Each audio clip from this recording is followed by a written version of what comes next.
Assalamualaikum warahmatullahi wabarakatuh, sahabat Banten Podcast.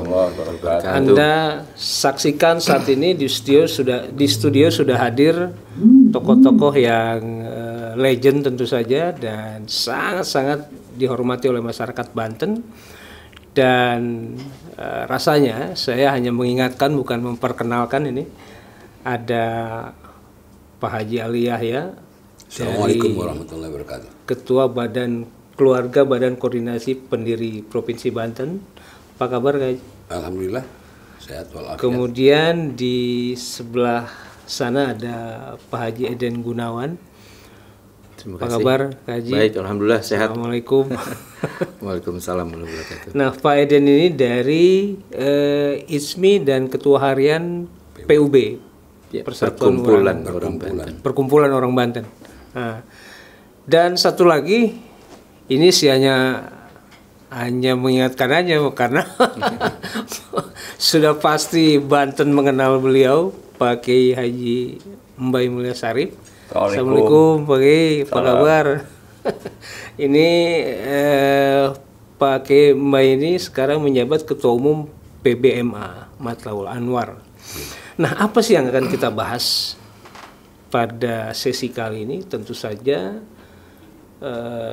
penting menurut saya dan juga penting menurut para tokoh yang sudah hadir di studio Banten Podcast mengenai jabatan PJ Gubernur Banten yang sebentar lagi akan berakhir pada tanggal 22 Mei 2024. Nah, jabatan PJ Gubernur Banten tentu saja berangkat dari satu jabatan sebagai Sekda atau Eselon 1. Jadi kalau kemudian jabatan Sekda atau Eselon 1-nya berakhir, tentu saja mestinya jabatan PJ-nya juga akan berakhir.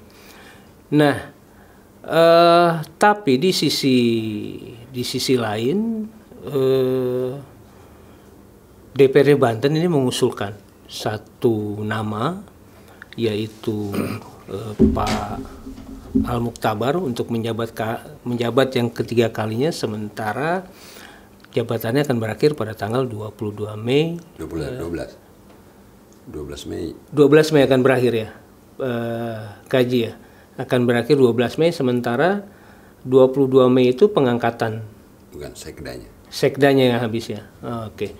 Nah, kita akan gali deh coba untuk memastikan apakah ini ada kaitannya dengan pilkada yang akan berlangsung serentak di Banten diantaranya. Yuk kita coba gali dulu dari Pak Haji Ali Yahya. Silakan Pak Haji.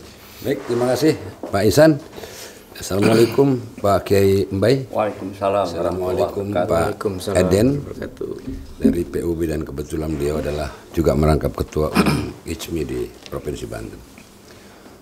Pertama, saya ingin menyampaikan beberapa aturan main atau peraturan perundang-undangan yang harus menjadikan dasar penetapan dan penunjukan seseorang menjadi pejabat gubernur atau pejabat bupati atau pejabat wali kota oleh presiden. Kalau pejabat gubernur langsung oleh presiden, Kepres, tapi kalau bupati dan wali kota, pejabat bupati dan wali kota itu oleh Menteri Dalam Negeri atas nama presiden. Aturan mainnya adalah PP nomor 11 tahun 2017 tentang manajemen pegawai negeri sipil yang telah diubah dengan PP 17 tahun 2020 yang mengatur meliputi ada 7 poin. Yang pertama adalah pendelegasian kewenangan presiden. Itu tadi. Jadi kewenangan presiden terhadap pemerintahan daerah itu didelegasikan untuk tingkat provinsi kepada pejabat gubernur, untuk kabupaten kota kepada pejabat bupati dan pejabat wali kota. Yang kedua adalah kedudukan jabatan fungsional. Kita tidak bicara itu. Yang ketiga adalah mutasi jabatan pimpinan tinggi. Kita juga tidak bicara itu. Yang keempat adalah penugasan PNS. Yang kelima adalah pengembang kompetensi. Yang keenam adalah batas usia pensiun pejabat fungsional yang diberhentikan sementara. Yang ketujuh adalah ketentuan penyertaan jabatan akibat penataan birokrasi. Kita untuk poin 2 sampai 7 kita tidak bicara. Kita bicara poin pertama, pendelegasian kewenangan presiden. PP ini merupakan peraturan pemerintah pelaksanaan dari Undang-Undang 43 tahun 1999 tentang pokok-pokok kepegawaian yang waktu itu saya ikut terlibat penyusunnya. Salah satunya adalah pegawai negeri sipil itu tidak boleh ikut politik. TNI tidak boleh, jadi harus mundur. Itu intinya. Dan pelaksanaan daripada Undang-Undang Nomor 5 tahun 2014 tentang aparatur sipil negara yang diubah dengan Undang-Undang 20 tahun 2023 yang baru lalu tentang ASN, tetapi kemudian Undang-Undang 2023 ini belum diterbitkan PP-nya karena baru diundangkan dan belum 1 tahun diundangkannya. Ketentuan itu. Yang kedua adalah berdasarkan peraturan perundang-undangan tersebut ditambah dengan putusan MK. Jadi sebelum tahun 2022 itu berakhir masa jabatan katakanlah Pak Wahidin, lalu kemudian yang di Gorontalo, yang Sulawesi Barat itu, yang di Papua itu kemudian ada putusan Mahkamah Konstitusi tentang penetapan PJ Gubernur, PJ Bupati dan Wali Kota. Maka Menteri Dalam Negeri menerbitkan peraturan Menteri Dalam Negeri nomor 4 tahun 2003. Ini sebenarnya terlambat. Permendagri nomor 4 tahun 2023 itu mestinya dilahirkan pada tahun 2022 sebelum ditetapkan mengangkat PJ Gubernur atau PJ Wali Kota. Maka ditegurlah oleh itu. Padahal MK itu menetapkan tahun 2022 sebelum sebelum diangkatnya PJ Gubernur. Oleh karena itu pada periode yang pertama untuk Banten itu tidak ada usulan. Karena tidak ada aturannya, sehingga kemudian termasuk juga, mohon maaf ya, Saudara Mutabar tidak diusulkan waktu itu, tidak diusulkan oleh Mendagri, termasuk yang diusulkannya seingat saya yang pertama adalah Saudara Fadlan Lubis, yang kedua ada Saudara Andap, Sekjen Kementerian Hukum dan HAM, yang ketiga adalah Saudara Zudan, Dirjen Dukcapil. Nah kebetulan Saudara Zudan sama Saudara Andap, ya, Komjen Andap, itu sudah ditugaskan oleh Presiden sebagai pejabat gubernur di beberapa daerah lain. Yang ketiga yang saya ingin sampaikan adalah masa berlaku keputusan Presiden tentang pengangkatan Saudara Mutabar itu akan berakhir pada tanggal 12 Mei. 12 Mei 2024 yang akan datang. Yang telah menjabat 2 tahun berturut-turut. Sebagai PJ Sekda. Sebagai PJ Gubernur. Oh, PJ Gubernur. Ketentuan pasal 8 ayat 1 Peraturan Menteri Dalam Negeri Republik Indonesia nomor 4 tahun 2023 tentang pejabat gubernur, pejabat bupati, pejabat wali kota, bahwa masa jabatan pejabat gubernur 1 tahun dan dapat diperpanjang 1 tahun berikutnya dengan orang yang sama atau berbeda. Sementara itu, ini yang prinsip. Sementara itu penunjukan dan penetapan Saudara Mutabar sebagai pejabat gubernur di Banten didasarkan pada jabatan yang bersangkutan sebagai sekretaris daerah.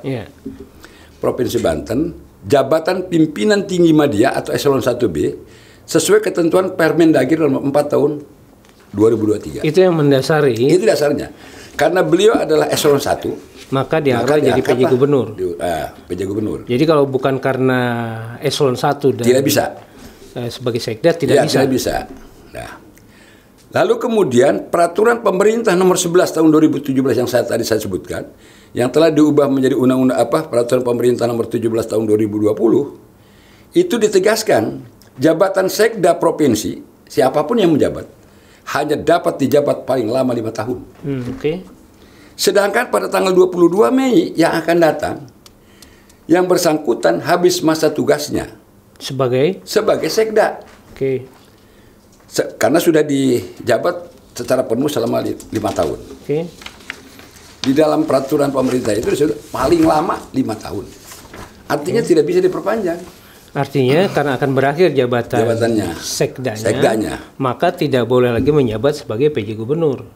Karena akan berakhir. Saya tidak masuk ke apabila memperhatikan ketentuan ini, jabatan Mutabar sebagai Sekda Banten akan selesai masa tugasnya pada tanggal 22 Mei 2024 yang tidak dapat diperpanjang. Karena di dalam peraturan pemerintah itu disebutkan paling lama 5 tahun. Manakala dipaksakan, apakah saudara Mutabar itu akan menjabat sebagai gubernur untuk tahun ketiga, tahun 2024, hanya selama 10 hari? Itu pertanyaannya. Kalau dipaksakan misalnya, apakah saudara Mutabar itu akan menjabat sebagai PJ Gubernur Banten untuk tahun ketiga ini selama 10 hari saja? Naif sekali. Ya. Untuk itu, berdasarkan ketentuan-ketentuan tersebut, kita minta, saya pribadi dan teman-teman dari tokoh-tokoh pendiri Provinsi Banten memohon kepada Bapak Presiden untuk tidak boleh dan tidak dapat memperpanjang masa jabatan saudara Mutabar sebagai PJ Gubernur untuk tahun ketiga. Kenapa? Karena dinilai cacat hukum yang akan berakibat politis. Bahkan dikhawatirkan akan terjadi hal yang tidak diinginkan di kalangan rakyat Banten menjelang pilkada serentak tanggal 27 November 2024. Sebentar. Apabila Menteri Dalam Negeri mengusulkan kembali nama Mutabar ini untuk tahun ketiga, berarti Menteri Dalam Negeri melanggar peraturan perundang-undangan yang berlaku dan juga peraturan Menteri Dalam Negeri yang dia buat sendiri. Oke. Kaji, saya mau pindah ke Pak Eden. Apa yang diceritakan Pak Ali Yahya ini, kalau kemudian kita korelasikan dengan usulan Dewan yang mengusung satu nama, yaitu Pak Al-Muktabar, apa pendapat Pak Jaden? Apakah ini satu pelanggaran atau ketidaktahuan Dewan, atau ada dimensi politik yang ada hubungannya dengan pilkada serentak nanti? Nah, kalau ditanya seperti itu, Pak Ihsan harus tanya ke Ketua DPRD, bukan ke saya. Karena dari kacamata Pak Haji ada? Ya, pertama mungkin saya ingin menyampaikan ya, ini berkembang ya isu yang nggak enak ya Pak Ali ya Pak Haji Bayi.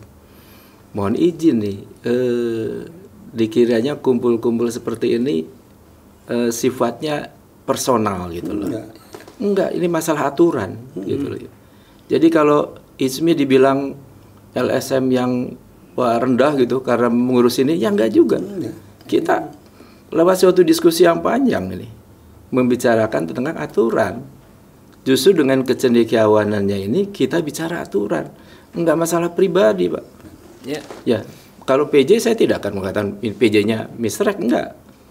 Saya sangat setuju sekali, beliau ahlinya di DPR ya, yang membuat undang-undang, yang mengawasi, yang melaksanakan, bahkan sampai ke tingkat teknis, beliau tahu persis tentang aturan pemerintah ini gitu ya. Nah, kami kan hanya melihat ada sebagian, kok ada suatu keanehan. Barangkali setelah dipelajari seperti ini, seperti apa yang disampaikan oleh Pak Ali Yahya ini, mohon deh ditinjau ulang gitu loh. Apakah sudah betul gitu? Kalau sudah betul, ya alhamdulillah gitu. Tetapi kalau tidak betul, akan berpotensi melanggar aturan, akan terjadi konflik sampai di PT-UN kan oleh masyarakat misalnya.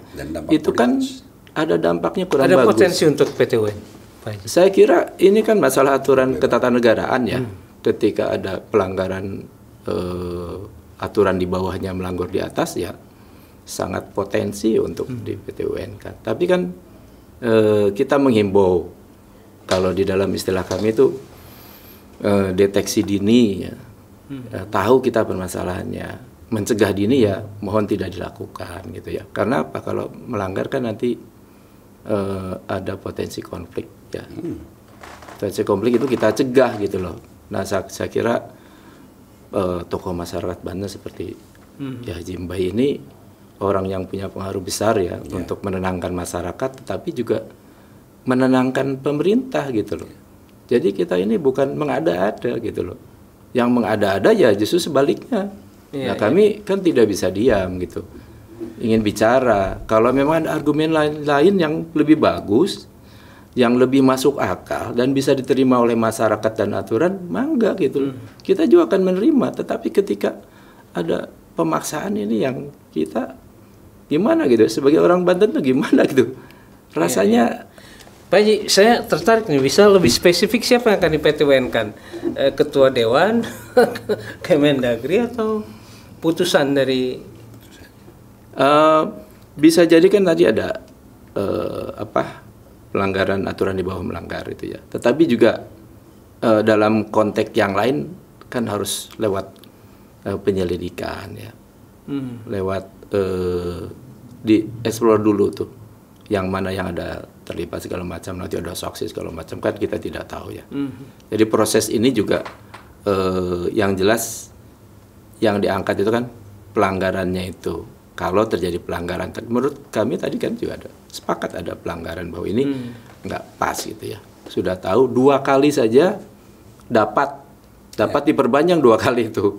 Artinya kata-kata dapat itu ya, dapat itu berarti setengah tidak dapat kan Pak ya. Jadi kalau yang ketiga kalinya tuh sudah nggak boleh seharusnya gitu. Iya. Dalam konteks kebiasaan hukum di Indonesia ya, tidak ada yang jabatan itu sampai 3 kali. Bapak Presiden mau 3 kali aja ditentang Pak, nggak mau beliau. Ya, ini juga harus diperhatikan. Jadi kami bukan memprovokator, bukan. Supaya ini kita taat aturan ya, Bapak Presiden, semua harusnya pemimpin daerah itu menyampaikan kita taat aturan, taat administrasi, supaya nanti tidak terjadi konflik gitu. Nah, ini menarik ini dari 2 narasumber sebelumnya, sahabat. Coba kita akan konfirmasi ke Pak Kiai Haji Mbai. Pada perspektif yang mana menurut Pak Kiai bahwa memang ini menjadi satu atensi penuh dari masyarakat Banten untuk menolak apa yang kemudian menjadi kebijakan terhadap pengangkatan 3 kali PJ Gubernur Banten. Baik, apa yang disampaikan oleh Pak Haji Ali Yahya tadi, beliau kan memang senior ya di dunia politik, mantan anggota DPR RI, dan juga sekarang beliau didaulat untuk menjadi ketua Bakor Pembentukan Provinsi Banten. Kemudian tadi Pak Eden, beliau seorang prajurit ya yang dulu banyak berkecimpung di dunia BIN ya. Tentu saja tadi apa yang disampaikan kedua-duanya sama lah, artinya bahwa bagaimanapun kita masyarakat Banten itu khawatir jika terjadi pelanggaran aturan itu akan berakibat terjadi sesuatu yang kita tidak inginkan. Kemudian tentu saja juga ini menjelang pilkada serentak ini kita khawatir nanti akan jadi semacam amunisi ya untuk melakukan konflik. Nah, saya punya pengalaman ketika tahun 98 Mei kan. Di Banten ini kan aman ya, nggak ada batu segini pun yang terlontar gitu. Ini jangan sampai kita malah sekarang misalnya akibat pelanggaran aturan itu akan membuat panas, membuat tidak kondusif. Nah, untuk itu kami juga di sini sudah sepakat tidak bicara figurnya. Siapapun yang ditunjuk oleh presiden itu hak prerogatif presiden dan kita terima. Tapi apabila ada masalah dengan aturan yang dilanggar, ini yang mengkhawatirkan. Gitu. Nah, jadi tentu saja kami juga mengharap siapapun yang ditunjuk itu jangan sampai melanggar aturan, melanggar peraturan-peraturan yang sudah ditetapkan. Gitu. Dan sekarang kan zaman terbuka ya, semua orang bisa baca undang-undang itu, peraturan-peraturan itu. Nah kemudian masyarakat sekarang juga pasti akan, kok ada apa ini? Gitu. Dan kemudian juga kepada siapapun yang kemudian ternyata masih ditunjuk, ya kita khawatirnya justru nama baiknya yang akan rusak. Gitu. Pak Kiai, Pak Haji Ali sama Pak Eden, saya ingin meyakinkan diri. Saya yakin Kemendagri, DPRD, dan PJ Gubernur saat ini tahu aturannya kan? Mesti. Pasti tahu aturannya. Nah, persoalannya apa motif di belakang ketika ada pelanggaran ini yang sebetulnya juga penting untuk diketahui oleh masyarakat. Ya, jadi jangan sampai ada udang di balik rempeyek gitu ya. Gitu. Ada rempeyek di balik, itulah yang kita khawatirkan, yang disebut dengan gimmick politik gitu. Nah, kira-kira motifnya apa Pak Kiai? Ya wallahu alam ya. Tadi kita akan ditanyakan ke yang memproses itu gitu, ada apa gitu, itu yang perlu kita. Justru kalau sampai terjadi dan kemudian masyarakat melalui aturan juga harus PT UN juga kan mekanisme kan itu, artinya masyarakat tidak salah kalau melakukan itu juga. Kan yang bersangkutan jadi nama baiknya juga kan jadi jatuh ya, karena di PT UN dia jatuhnya. Nah ini saya harap juga bahwa semua jabatan itu toh ada akhirnya, janganlah berakhir dengan tidak baik. Berakhirlah dengan baik gitu.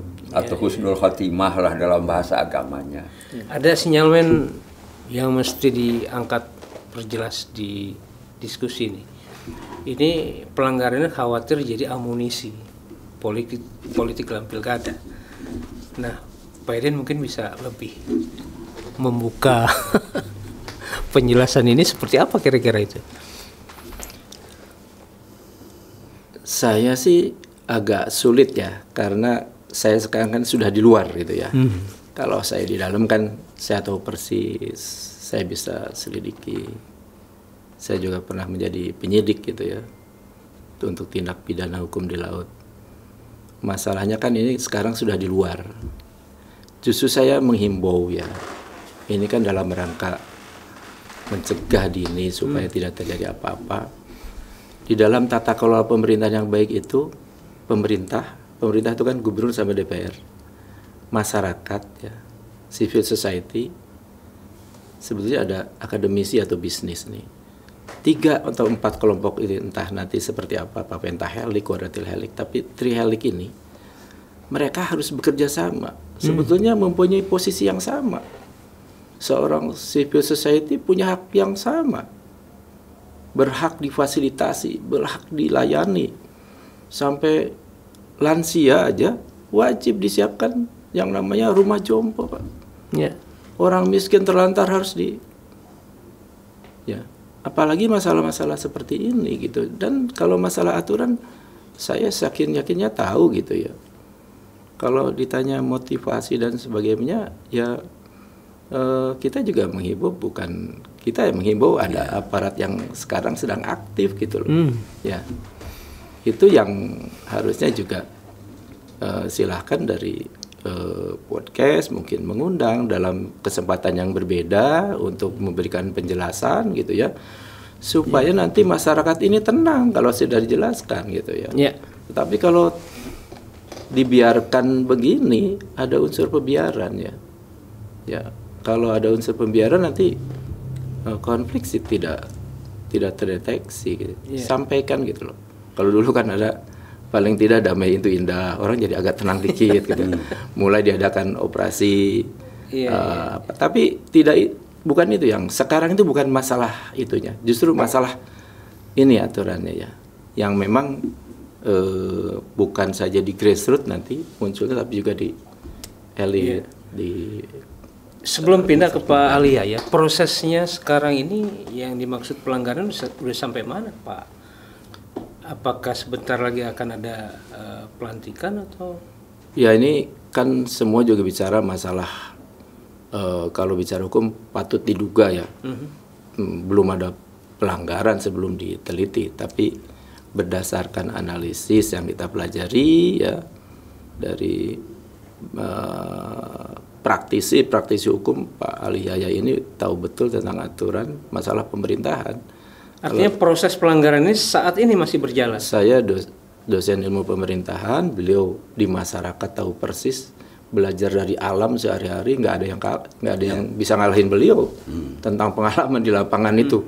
Dari A sampai Z tahu persis kelakuan masyarakat seperti ini segala macam. Nah itu kan kewenangan kami itu tidak sampai ke sana, tidak bisa menjangkau, hanya menghimbau. Tolong dong gitu ya. Kita kan ingin juga Banten ini lebih baik gitu. Udah 24 tahun. Artinya Pak, proses pelanggaran ini saat ini masih berjalan ya? Proses pelanggaran patut diduga berpotensi masih tetap terjadi gitu loh. Ya, kalau mungkin ada penjelasan yang lain ya silahkan gitu kan. Kita beradu argumen aja gitu loh. Iya. Nah, saya kembali ke Pak Alia ya. Jika ingin dikoreksi, langkah apa yang mesti diambil? Oke. Jadi begini, yang perlu saya sampaikan tadi ada potensi pelanggaran. Potensi pelanggaran ini sebenarnya belum terjadi kan, Kepresnya belum ada.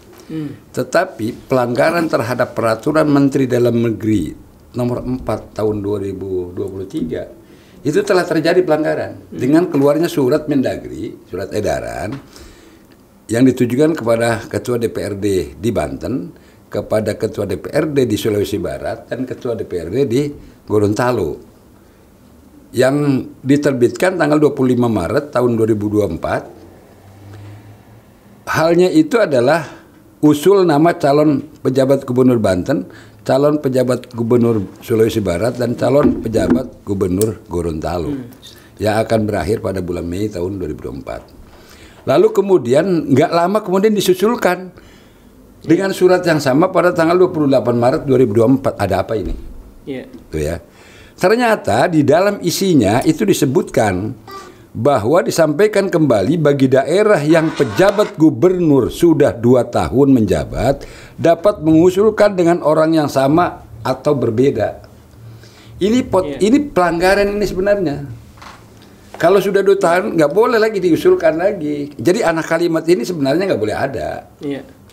Kecuali kalau umpamanya menurut hemat saya, kalau bagi daerah yang penjabat gubernur sudah 2 tahun menjabat tidak dapat diusulkan kembali. Kalau ini dapat mengusul kembali orang yang sama atau berbeda. Tapi Pak, jadi ada kalimatnya. Ini saya dapat bocoran surat Menteri Dalam Negeri yang ditujukan kepada Ketua DPD Provinsi Banten, Provinsi Sulawesi Barat, dan Gorontalo. Nah, tanggal 28 Maret. Iya, ini sama. Itu anak kalimatnya itu loh terakhir. Ini jelas pelanggaran ya. Ini melanggar peraturan Menteri Dalam Negeri yang dia buat sendiri. Iya. Artinya kepada orang yang sama, padahal sudah 2 kali dia. Peraturan Menteri Dalam Negeri kan disebutkan yang nomor 4 tahun 2023 itu bahwa pejabat gubernur, maaf, saya sebutkan saja ya, karena ini kutipan langsung. Masa jabatan pejabat gubernur 1 tahun dan dapat diperpanjang 1 tahun berikutnya dengan orang yang sama atau berbeda. Artinya cuma 2 tahun. Cuma 2 tahun. Nah, sedangkan ini kalau di dalam kalimat itu bagi yang sudah menjabat 2 tahun boleh diajukan lagi. Gimana ceritanya?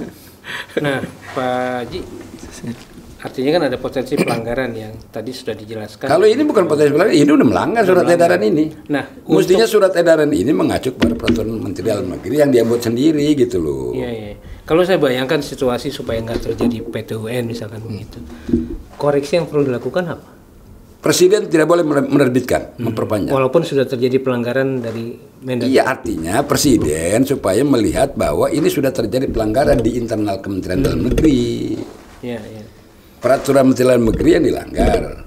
Oke, ini terhadap peraturan tentang penetapan pejabat ya. Lalu kemudian ke bawahnya bahwa seorang pejabat gubernur itu diangkat karena dia eselon 1. Kebetulan pejabat gubernur yang sekarang di Banten ini adalah beliau menjabat sekretaris daerah eselon 1B. Jadi jabatan pimpinan tinggi media namanya di dalam Undang-Undang ASN itu. Nah, itu juga akan berakhir masa jabatannya 22 Mei. Jadi Mas PJ gubernur yang bersangkutan berakhir tanggal 12 Mei. Sementara yang bersangkutan sebagai sekretaris daerah, beliau masih sekretaris daerah loh. Itu Kepres. Itu berakhir masa berlakunya tanggal 22 Mei. Pertanyaannya, apakah kalau dipaksakan dia diangkat sebagai PJ gubernur lagi tanggal 12 Mei, lalu kemudian 22 Mei selesai karena beliau copot dari Sekda.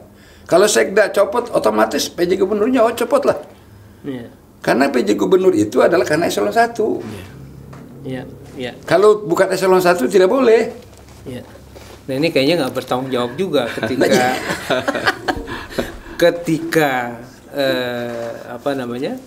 PJ gubernur yang sekarang ini memang sudah harus berakhir. Nah, gambarannya siapa? Saya tahu kalau urusan personal, kita tokoh-tokoh ini tidak mengajukan personal. Kita melihat. Tapi mungkin presiden bingung. Ini siapa yang mau diangkat kalau memang Pak? Saya kira presiden punya kaki tangan banyak lah. Kan itu stafnya beliau kan banyak. Cuma setahun loh soalnya. Eselon 1 di kementerian kan banyak. Banyak banget. Kementeriannya bukan hanya Kemendagri loh. Bukan hanya Kemendagri. Semua kementerian boleh. Oh, yang penting banyak. Yang penting kalau dari kita ini supaya Banten ini lebih baik. Lebih baik, ya. itu aja. Coba perlihatkan lah ya. Jangan sampai sekarang jadi misalnya mohon maaf ini pengangguran masih tertinggi, ya. Orang miskin masih tertinggi. Jadi ya kita ini dekat Jakarta gitu. Sekarang PDRB saya juga kaget. Yang kemarin 600 triliun, Kimbai. Sekarang sudah 814 triliun PDRB. Jadi potensi pajak, CSR segala macam bisa dimanfaatkan untuk kesejahteraan Banten. Saya ingin jadi tambahin. ingin deh gitu. Jangan sampai kita jadi provinsi yang paling tidak bahagia lagi. Waduh, mengerikan kan gitu Pak. Tapi begitu ada pengganti yang katakanlah nanti sesuai aturan, Bapak-bapak yakin tidak ada kepentingan politik di dalamnya yang justru gubernur sendiri jabatan politik. Justru juga punya kepentingan untuk kalau saya politik pilkada serentak. Jabatan apapun, mau politik mau administrasi ya, yang penting tujuan negara tuh tercapai. Adil, makmur, sejahtera itu yang dikejar gitu loh. Kita bandingkan dengan negara maju ya Pak Ali. Mohon maaf ini. Di mereka tuh udah tertata bagus ya. Jadi saking nggak ada perbedaan gitu antar bagaimana mensejahterakan masyarakat, akhirnya ngurusin kucing yang di kolong ini, wah ini kok nggak peduli gitu partai ini gitu. Pakai dari seluruh satu yang diintip siapa yang paling bagus? Jadi masalah pengangguran tinggi ya, ternyata memang dunia pendidikan kita itu tidak link and match dengan industri. Contoh misalnya kita punya industri kimia ya. Dari mulai Bojonegara, Gerem sampai Anyer. Tapi berapa banyak sekolah kita yang punya prodi kimia? Akhirnya yang datang dari luar. Itu contoh misalnya kita nggak punya akademi kimia analis misalnya. Kita nggak punya SMK yang punya prodi kimia dasar. Itu masalahnya.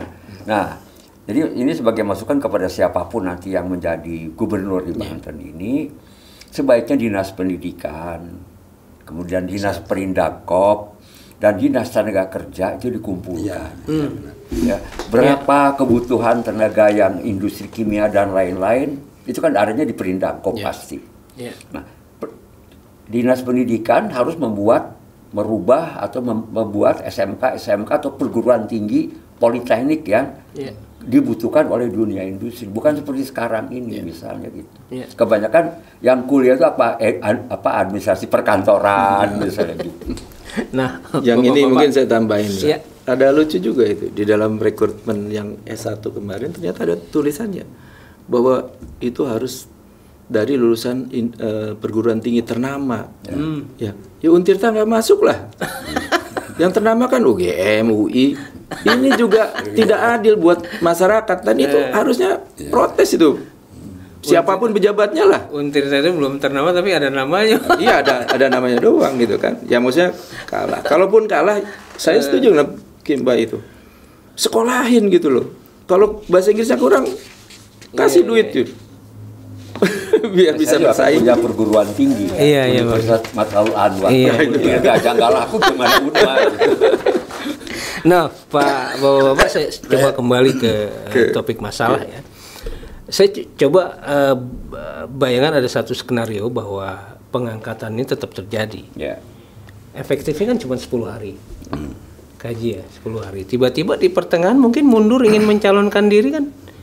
Itu sah. Ya, hak beliau lah itu kalau ini. Tapi yang perlu saya tambahkan begini. Saya tadi ingin menambahkan ke Mbai. Dikhawatirkan terjadi hal-hal yang tidak diinginkan. Contohnya artinya apa? Begini. Ini catas hukum ini akan berdampak politis loh. Ya, contohnya masing-masing pro yang kontra dimanfaatkan oleh calon-calon gubernur. Bentrok nih barang. Begitu bentrok tidak jadi di pilkada tanggal 27 November untuk Banten. Silahkan di Banten. Daerah lain bisa terjadi pemilihan, tapi di daerah ini tidak terjadi karena terjadi konflik. Sejauh itu kayaknya. Itu yang akan terjadi, yang saya baca. Dan ini nggak boleh main-main ini. Dan ini harus diperhatikan betul oleh pemerintah pusat, termasuk juga oleh Bapak Presiden. Iya, ini. Jadi ada pemanfaatan. At least betapapun misalnya tanggal 20 Oktober, itu presidennya ganti. Tapi pilkada ini harus tetap jalan, ini udah putusan MK. Dan ini jadwalnya sudah jalan. 27 November itu adalah pemilihan pilkada serentak. Termasuk juga pemilihan pejabat gubernur dan gubernur di seluruh Indonesia. Nah, kalau umpamanya ini terjadi konflik khusus Banten, tidak terjadi karena nggak aman gimana? Pak Eden dan Pak Kiai juga setuju ada potensi chaos seperti itu. Ya, itu kan risiko terburuk yang harus kita perhitungkan. Gitu. Jangan sampai terjadi akibat kontestasi yang panas dengan amunisi yang tadi itu akan terjadilah chaos di sini. Itu yang kita khawatirkan. Dan itu yang paling buruk yang harus kita perhitungkan. Bapak? Ya, tadi saya setuju. Jadi yang namanya potensi terburuk itu yang kita hitung.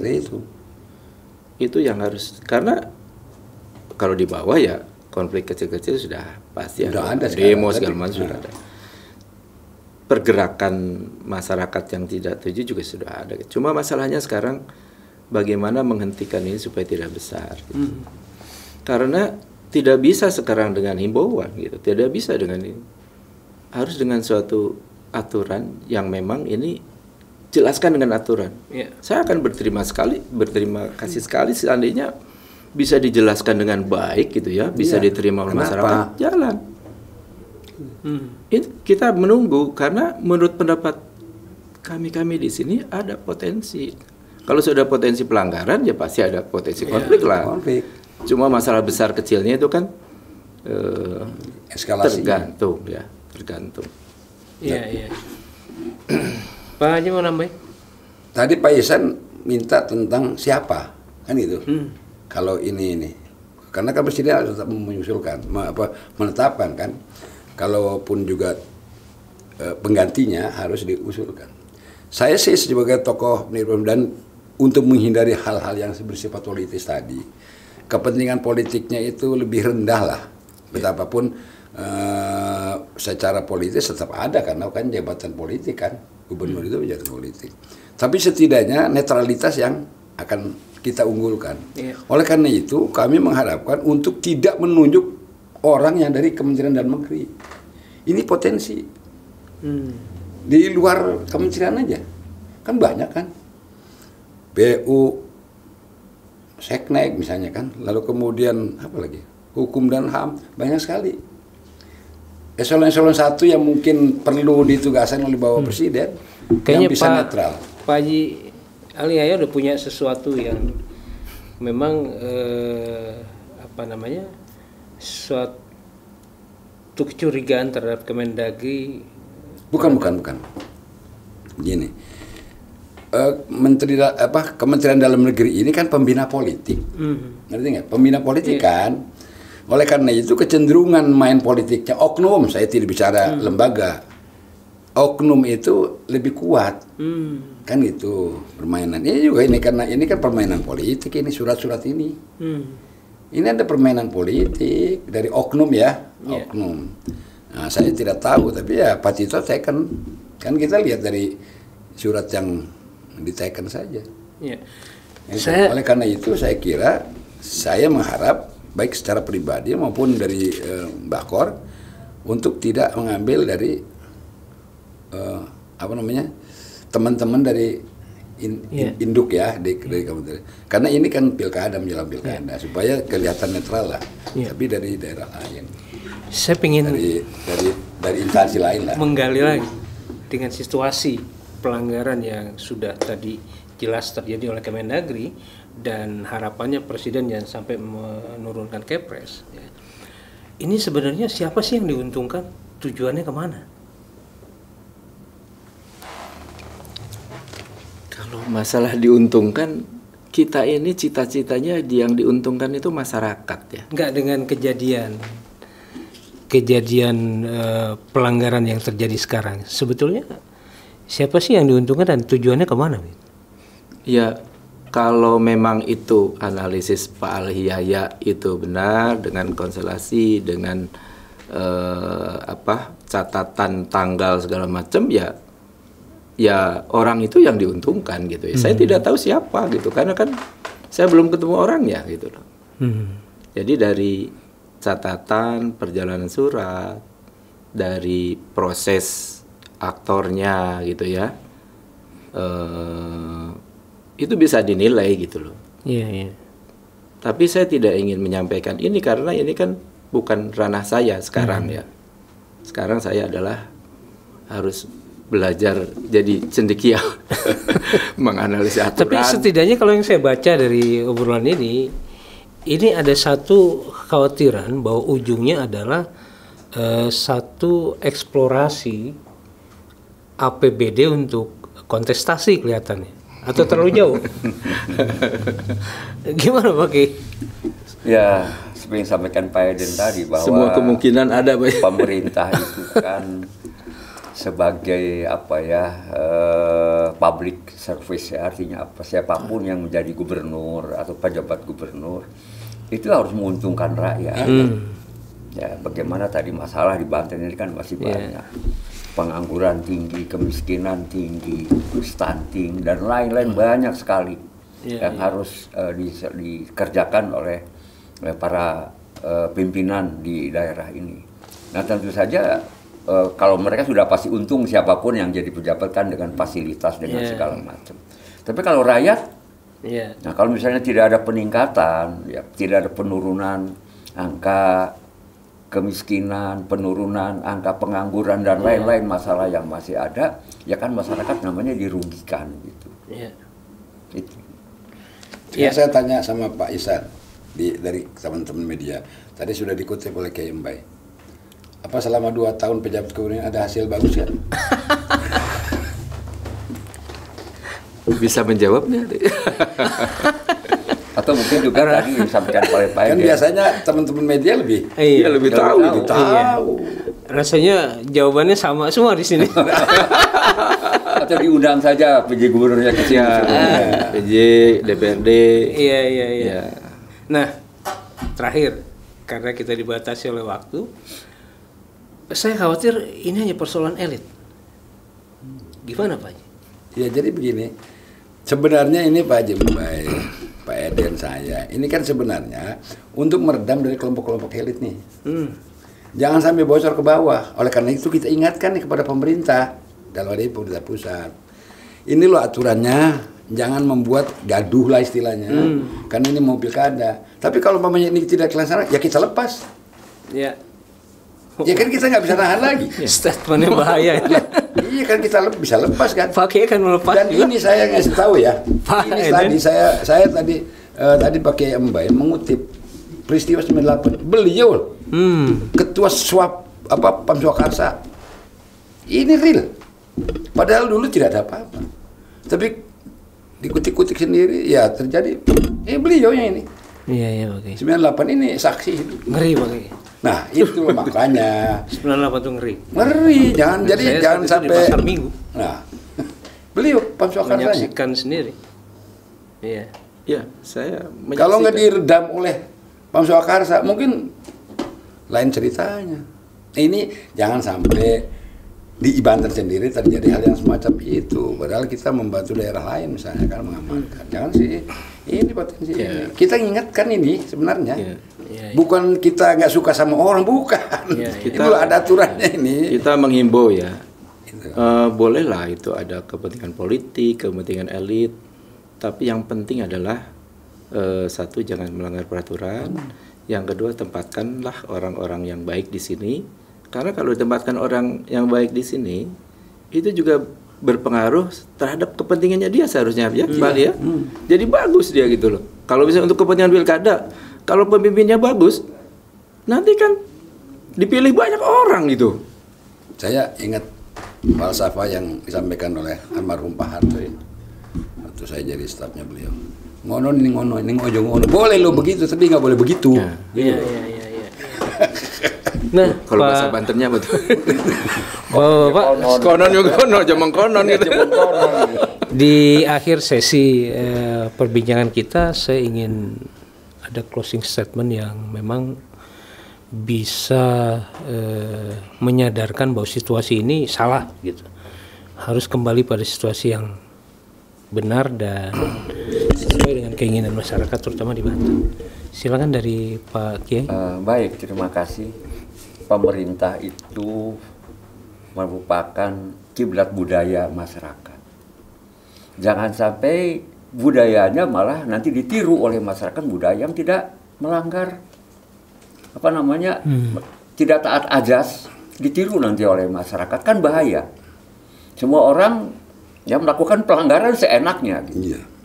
Nah, pemerintah juga begitu katanya. Iya. Itu ya, jadi harapan saya adalah jangan sampai mendidik masyarakat, karena pemerintah itu setelah Banten ini kesultanannya dihapuskan kan sudah tidak ada kiblat budaya. Kiblat budayanya adalah pemerintah sekarang. Apa yang dilakukan pemerintah itu ditiru oleh masyarakat. Saya kira. Terima kasih Pak Kiai. Pak, izin. Terima kasih. Jadi pemerintah itu ada regulator ya. Justru kalau melanggar itu akan sangat jelek sekali image terhadap regulator. Tadi sampaikan harus memberikan toladan kepada masyarakat supaya juga masyarakat tidak melakukan hal yang sama gitu. Nah, saya pesan juga karena saya banyak di SMS, di WA gitu ya, tentang keinginan masyarakat termasuk di ISMI, di PUB menyampaikan seolah-olah kita ini provokator. Kita tuh ingin sekali supaya mereka juga ada pendidikan politik, memberikan dampak yang bagus terhadap katakanlah anggota Bakor.